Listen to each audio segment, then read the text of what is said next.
What are the top three threats to personal data security during the first phase of the Trump administration?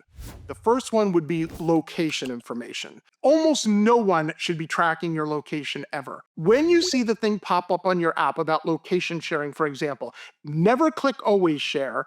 If you're using an app where it makes sense for them to have your location, like a weather app, for example, then you should select only allow when I'm using the app. And this is the important part, close out of that app when you're done using it, or it will continue to track you.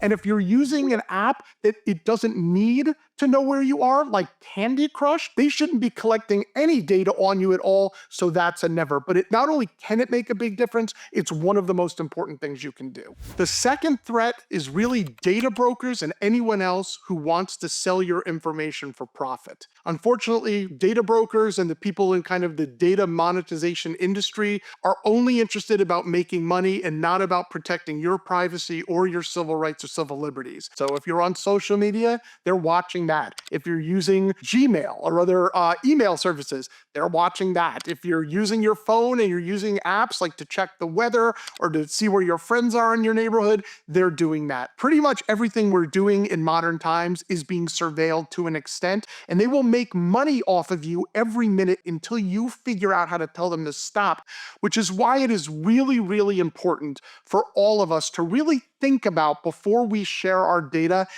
is the benefit stronger than the risk? Because once you put that data in the hands of a third party, it is very difficult to get it back. That being said, we live in an information age, and people are going to want to share the photos of their new baby with their friends. So we're all going to have to make our decisions, in hopefully what is a safe and thoughtful way. And I would say the final risk is actually the collection of data by local governments. This can both be your kind of personal information, but it could also be surveillance information that local governments collect. So what can you do individually?